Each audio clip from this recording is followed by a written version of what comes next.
को भरमाने को एक अकेला पार्थ खड़ा है, भारतवर्ष बचाने को।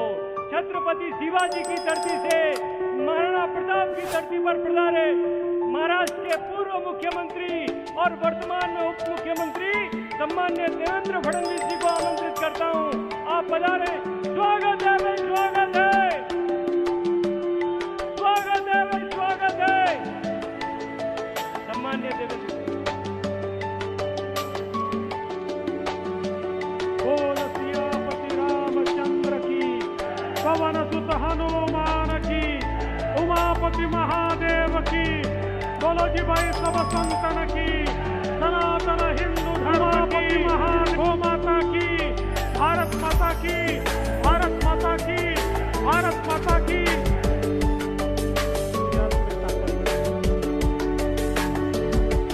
समय समय मंच पर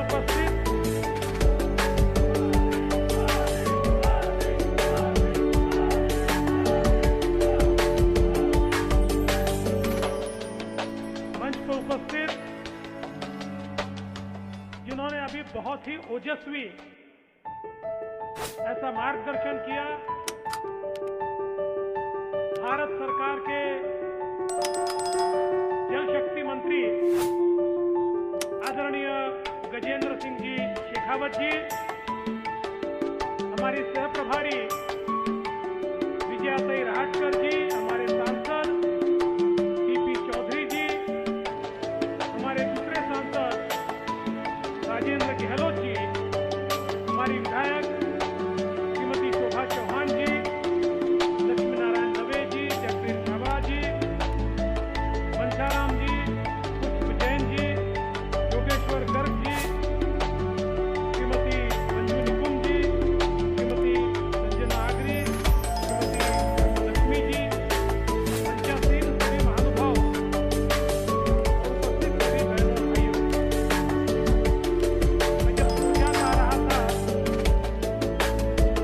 मुझे बताया गया कि मेहंदी की रस्म हम लोग पूरे देश में राजस्थान की मेहंदी को हमारी माताएं बहनें पसंद करती है, और राजस्थान में भी सोजात की मेहंदी ये तो पूरे विश्व में फेमस है। लेकिन ये मेहंदी क्यों फेमस है, ये क्यों हमारी माता बहनों को पसंद आती है? क्योंकि इसका रंग बड़ा गहरा है। हाथ पे जब ये मेहंदी लगाई जाती है तो गहरा लाल रंग देखकर हमारी माता बहनें प्रसन्न होती है। लेकिन अब इस मेहंदी के साथ एक और कंपटीशन शुरू हो गया।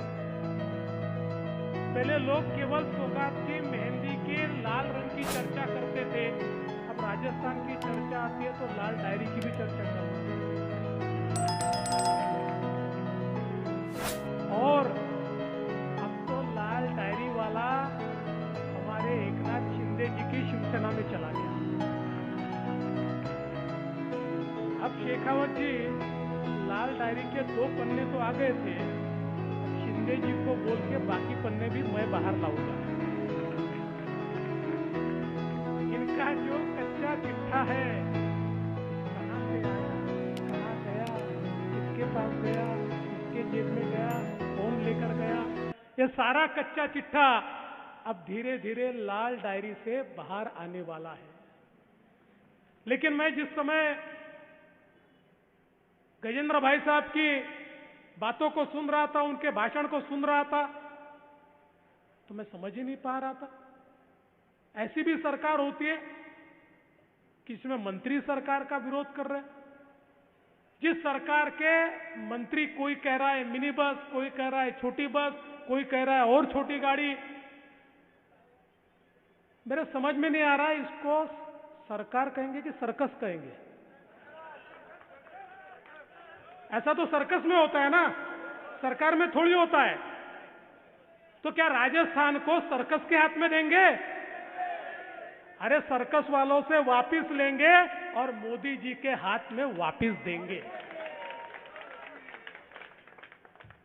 आज हम देख सकते हैं जिस प्रकार से मोदी जी ने भारत का चेहरा बदला है। 9 वर्षों में एक बलशाली भारत, एक प्रगतिशील भारत हमको देखने को मिलता है। देखिए, यूनाइटेड नेशंस ने कहा कि भारत में पिछले 9 सालों में 14 करोड़ लोग गरीबी से बाहर आए और उन्होंने कहा ये इस शताब्दी का सबसे बड़ा चमत्कार है। और ये चमत्कार करने वाला कौन है? बताइए कौन है? किसने किया? किसने किया? मोदी जी ने किया। क्यों कर पाए मोदी जी? मोदी जी इसलिए कर पाए, फकीर आदमी है, न घर है न संसार है, पूरी जिंदगी देश के लिए दे दी, अपने जीवन का क्षण और क्षण और अपने रक्त का कण और कण ये केवल और केवल भारत के लिए समर्पित किया है। इसलिए उनके सामने केवल भारत है। देखिए, ये सारी परिवारवादी पार्टियां अपना परिवार संभालने के लिए सरकारें चलाती है, पर मोदी जी उस व्यक्ति का नाम है जिसने कहा पूरा भारत मेरा परिवार है और इस परिवार को चलाने के लिए मैं सरकार चलाऊंगा। और इस देश में मोदी जी ने बड़ा परिवर्तन करके दिखाया। हम सब लोग जानते हैं, कांग्रेस के एक प्रधानमंत्री हुआ करते थे राजीव गांधी जी। राजीव गांधी जी कहते थे मैं दिल्ली से 1 रुपया भेजता हूं तो अंतिम आदमी तक 15 पैसे पहुंचते हैं, 85 पैसे भ्रष्टाचार में व्यवस्था खा जाती है। ये इस देश की हालत थी। गरीबी हटाओ का नारा लगता था और कांग्रेसियों की गरीबी हट जाती थी, लेकिन आम आदमी की गरीबी नहीं हटती थी क्योंकि सारा का सारा पैसा भ्रष्टाचार में समाप्त हो जाता था। लेकिन मोदी जी ने बागडोर संभाली और क्या पहला कहा? मोदी जी ने कहा न खाऊंगा न खाने दूंगा। और इस देश के अंदर एक ऐसी व्यवस्था मोदी जी ने तैयार की कि अब मोदी जी दिल्ली में बटन दबाते हैं तो 1 रुपया दिल्ली से निकलता है और सीधा किसान के खाते में 1 रुपया जाता है, मजदूर के खाते में 1 रुपया जाता है, महिलाओं के खातों में 1 रुपया जाता है। अब उसमें से एक ढेला भी, 1 पैसा भी कोई दलाल, कोई बिचौलिया खा नहीं सकता। इस देश के अंदर भ्रष्टाचार पर प्रहार करते हुए एक नई व्यवस्था को कायम करने का काम मोदी जी ने किया। इसलिए आज मोदी जी एक प्रकार से दुनिया के सबसे लोकप्रिय नेता बने। और ये मैं नहीं कहता, दुनिया में हर 2 महीने में, 3 महीने में सर्वेक्षण होता है कि दुनिया का सबसे लोकप्रिय नेता कौन है, और पिछले 5 सालों से सबसे लोकप्रिय मोदी जी है। दुनिया में 75% रेटिंग वाले मोदी जी हैं। हमारे लिए कितनी अभिमान की बात है। आज देखिए, देश के अंदर मोदी जी ने भ्रष्टाचार पर काबू किया तो हमारे देश की अर्थव्यवस्था बढ़ने लगी। आज हम दुनिया की 5वीं सबसे बड़ी अर्थव्यवस्था है। मोदी जी आए तो 11वें नंबर पर थे, 5वें नंबर पर हम आए। जिन अंग्रेजों ने हमारे ऊपर 250 साल राज किया, पिछले 2 वर्ष पहले हमने उन अंग्रेजों को भी पीछे छोड़ दिया। अब उनसे भी बड़ी अर्थव्यवस्था ये भारत की बनी है। और 2030 तक हम दुनिया की 3री सबसे बड़ी अर्थव्यवस्था बनेंगे। कुछ लोग कहते हैं कि साहब अर्थव्यवस्था बड़ी बनेगी तो क्या होगा? अर्थव्यवस्था जब बड़ी होती है तो अवसर तैयार होते हैं। अर्थव्यवस्था जब बड़ी होती है तो रोजगार मिलता है। अर्थव्यवस्था जब बड़ी होती है तो रास्ते बनते हैं, पुलिया बनती है, रेलवे बनते हैं, एयरपोर्ट बनते हैं। अर्थव्यवस्था जब बड़ी होती है तो हमारे युवाओं के हाथ को काम मिलता है, उनका अवसर मिलता है। अर्थव्यवस्था जब बड़ी होती है तो सरकार के पास भी पैसा आता है, जिस पैसे से गरीबों को, किसानों को, मजदूरों को, महिलाओं को हम मदद कर सकते हैं। अर्थव्यवस्था जब बड़ी होती है तो देश मजबूत होता है। अर्थव्यवस्था जब बड़ी होती है तो जो बड़ी अर्थव्यवस्था वाला देश होता है उसकी ओर कोई टेढ़ी नजरों से देख नहीं सकता। अर्थव्यवस्था जब मजबूत होती है तो देश भी मजबूत होता है। ये करने का काम आज मोदी जी ने किया है। लेकिन देखिए, जहां जहां सरकारें दूसरी पार्टियों की आई, कांग्रेस पार्टी की आई, उन्होंने ये प्रयास किया कि मोदी जी की ये जो रेल है, जो बड़ी तेजी से चल रही है, इस रेल को डीरेल कैसा करें।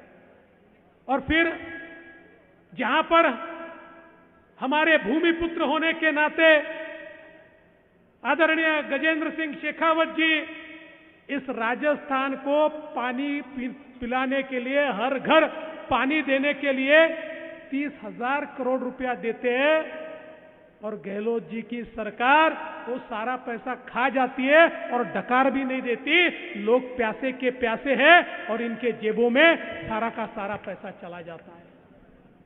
हजारों करोड़ रुपए जो मोदी जी की योजनाओं से राजस्थान में पहुंचे, गहलोत जी कभी न कभी हिसाब तो देना पड़ेगा।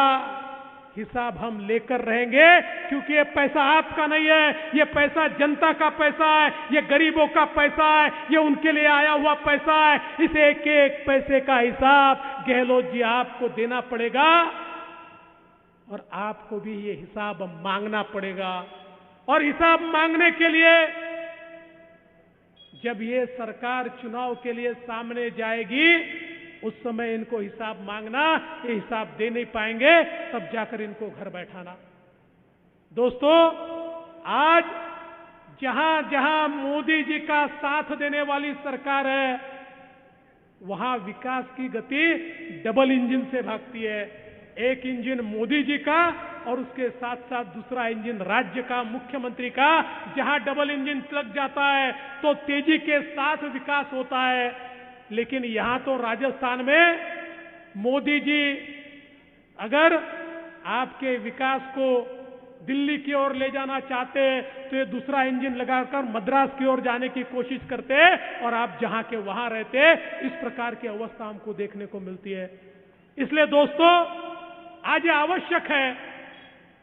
कई बार लोग कहते हैं गहलोत जी ने क्या किया, गहलोत जी ने क्या किया। मैं उनको बताना चाहता हूं, गहलोत जी ने किया नहीं किया ऐसा नहीं है। गहलोत जी ने हमारे राजस्थान को पहले नंबर पर लाया। आज देश में सबसे ज्यादा बलात्कार राजस्थान में होते हैं, बलात्कार में पहले नंबर पर राजस्थान आ गया। आज देखिए, सबसे ज्यादा क्राइम राजस्थान में दिखाई पड़ता है, तो राजस्थान पहले नंबर पर आ गया। आज भ्रष्टाचार में सबसे ज्यादा भ्रष्टाचार ये राजस्थान में हमको दिखाई पड़ता है, तो राजस्थान पहले नंबर पर आया। तो हमारे गहलोत जी ने राजस्थान को पहले नंबर पर लाया, पर भ्रष्टाचार में, अनाचार में, दुराचार में, अत्याचार में राजस्थान को पहले नंबर पर लाया। अरे राजस्थान जो महाराणा प्रताप का राजस्थान है, जिस महाराणा प्रताप ने इस पूरे भारत में एक इस प्रकार का तेज जागृत किया था कि पूरा भारत उस समय उनसे प्रेरित होकर मुगलों के खिलाफ लड़ने लगा था। अरे मैं तो छत्रपति शिवाजी महाराज की धरती से आता हूं, जिस धरती में छत्रपति शिवाजी महाराज ने मुगलों को रोकने का काम किया और स्वराज को तैयार करने का काम किया, उस धरती से मैं यहां पर आता हूं और महाराणा प्रताप जी को वंदन करने के लिए मैं आता हूं। लेकिन ऐसे हमारे गौरवशाली राजस्थान को जिस समय हम इस प्रकार से बदनाम होते हुए देखते हैं, तो कहीं ना कहीं हिसाब मांगना पड़ेगा। और इसलिए ये यात्रा, ये परिवर्तन की यात्रा है। लेकिन परिवर्तन केवल सरकार का नहीं चाहिए। हमको केवल मुख्यमंत्री नहीं बदलना है, केवल कुर्सी नहीं बदलनी है। हमको परिवर्तन करना है आम आदमी के जीवन में, हमको परिवर्तन करना है किसानों के जीवन में, हमको परिवर्तन करना है युवाओं के जीवन में, हमको परिवर्तन करना है मजदूरों के जीवन में, हमको परिवर्तन करना है महिलाओं के जीवन में, हमको परिवर्तन करना है यहाँ की व्यवस्था में। जो व्यवस्था आपका पैसा खा जाती है, उस व्यवस्था को बदलने के लिए भाई गजेंद्र शेखावत जी इस परिवर्तन यात्रा को लेकर निकले हैं। आज देखिए, हम सब लोगों ने जो सपना देखा था कि भारत एक दिन विश्व गुरु की ओर जाएगा, आज धीरे धीरे वो सपना सच होता हम देख रहे हैं। जिस समय हमारे प्रधानमंत्री मोदी जी चलते हैं और उनके पीछे दुनिया के सारे राष्ट्रपति और प्रधानमंत्री चलते हुए हमको दिखते हैं, तो ऐसा लगता है कि भारत कहां पहुंच गया। दोस्तों, ये मोदी जी का सम्मान नहीं है, ये भारत देश का सम्मान है। भारत देश का सम्मान है। आज दुनिया का जो सबसे बड़ा देश, मजबूत देश माना जाता है, सबसे पैसे वाला देश माना जाता है, उस अमेरिका के राष्ट्रपति भी कहते हैं मोदी जी अगर अमेरिका आते हैं तो हमको प्रॉब्लम होता है, क्योंकि इतने लोग उनके कार्यक्रम के पास और टिकट हमको मांगते हैं कि हम उनको नहीं दे पाते। मोदी जी का सिग्नेचर वो मांगते हैं। कोई राष्ट्रपति आकर मोदी जी के पैर छूते हैं, कोई राष्ट्रपति आकर मोदी जी को बॉस बोलते हैं। इस प्रकार का चित्र मैं आपको याद दिलाना चाहता हूं। हमारे मनमोहन सिंह जी भी प्रधानमंत्री थे, भले आदमी थे, आदमी अच्छे थे, लेकिन जब इस प्रकार के G20 के मंच पर जाते थे पता ही नहीं चलता था कहां है, फोटो में कहां खड़े ये भी पता नहीं चलता था, कब आए कब गए पता ही नहीं चलता था। लेकिन आज ऐसा नहीं है। आज परिस्थिति ऐसी है कि दुनिया के सारे राष्ट्रपति और प्रधानमंत्री मोदी जी के साथ सेल्फी खिंचाने के लिए खड़े हैं, मोदी जी के साथ लाइन लगाकर हाथ मिला रहे हैं। ये भारत को इस मकाम पर मोदी जी लेकर गए। इसलिए दोस्तों, अब जो सरकार चुननी है वो मोदी जी का साथ देने वाली सरकार चुननी है।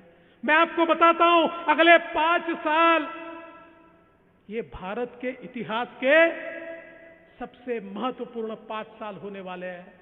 मोदी जी ने एक ऐसे मकाम पर लाकर हमको खड़ा किया है, अब हमको कोई रोक नहीं सकता। अब दुनिया की कोई ताकत भारत की प्रगति को रोक नहीं सकती, और इस प्रगति के साथ राजस्थान को भी लेकर हमें जाना है। दोस्तों, गजेंद्र भाई साहब ने जो बात कही वो बहुत सही है। देखिए, ये किस प्रकार के लोग हैं, किस प्रकार के लोग हैं, ये कैसे लोग एकत्रित आए हैं। वो जूनियर स्टालिन वहां पर कहता है कि हमारा सनातन धर्म, हमारा हिंदू धर्म ये मलेरिया, डेंगू, एड्स इसके जैसा है। वो कहता है ये कोविड जैसा है और कोविड को नष्ट कर देना चाहिए और हमारे धर्म को भी नष्ट कर देना चाहिए। और उसके बाद कांग्रेस के अध्यक्ष खरगे जी का बेटा प्रियांक खरगे, जो वहां पर मंत्री है, वो भी कहता है सनातन को नष्ट कर देना चाहिए। फिर इनके उत्तर प्रदेश के साथी कहते हैं सनातन को नष्ट कर देना चाहिए। इस 140 करोड़ के देश में अगर कोई यहां पर यह कहता है कि सनातन को नष्ट कर देना चाहिए, जो इस देश के 80% लोगों की आस्था है, उस आस्था को समाप्त करने का कोई अगर यहां पर सपना देखता है, तो ऐसे सपने को चूर चूर करने का काम ये आपको करना होगा। जो सनातन को समाप्त करने की बात करते हैं, उनकी राजनीति समाप्त हो जाए, इस प्रकार का काम ये आपको करना होगा। और इसलिए मैं आपको इतना ही कहने के लिए यहां पर आया हूं, ये जागने का समय है। पिछले समय थोड़े वोटों से धोखा हो गया तो 5 साल पछता रहे हो, न बिजली है न पानी है, इस प्रकार की अवस्था आपकी हो गई। अब सारे लोग जागेंगे और जागकर जब आप लोग मैदान में आएंगे तो इस राजस्थान में भी मोदी जी का साथ देने वाली सरकार आएगी। यहाँ के मुख्यमंत्री जी भी मोदी जी के इंजन के साथ अपना इंजन जोड़ेंगे तो राजस्थान के विकास की ट्रेन ऐसी गति से भागेगी कि राजस्थान को भी कोई कभी रोक नहीं पाएगा। लेकिन यह आपके हाथ में है, इसलिए आपको निवेदन करता हूं, परिवर्तन यात्रा का स्वागत किया है, अब परिवर्तन कीजिए राज्य में। यहां नहीं, यहां तो हमारे विधायक है और हमारे सांसद है, लेकिन राज्य में परिवर्तन कीजिए और बीजेपी के हाथ में बागडोर दीजिए। इतना ही कहते हुए अपने शब्दों को विराम देता हूं। जय हिंद, जय भारत। भाई साहब, समाज की ओर से समाज की ओर से स्वागत। भाई साहब, मैं सभी पार्षद गणों से आग्रह करूंगा आगे पधारें। सोजत शहर मंडल, चाड़वास मंडल, अटपड़ा मंडल, बगड़ी मंडल, रायपुर मंडल, युवा मोर्चा, महिला मोर्चा, किसान मोर्चा, पंचायत समिति के सब सदस्यगण, माड़ी समाज, गांची समाज, सिरवी समाज, राजपुरोहित समाज, राजपूत समाज, गुर्जर समाज, सरगरा समाज, सबकी ओर से आपका स्वागत है, अभिनंदन है।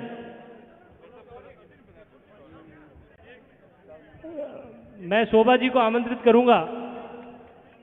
शोभा जी आप पधारें और आभार व्यक्त करें। शोभा जी।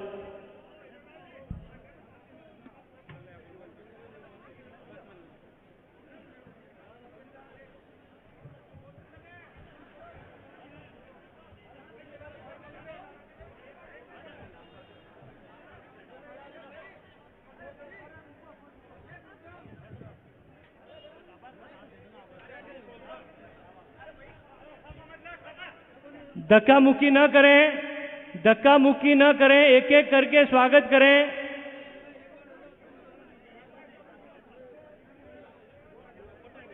एक एक करके स्वागत करें। स्वागत की इस कड़ी को विराम देते हुए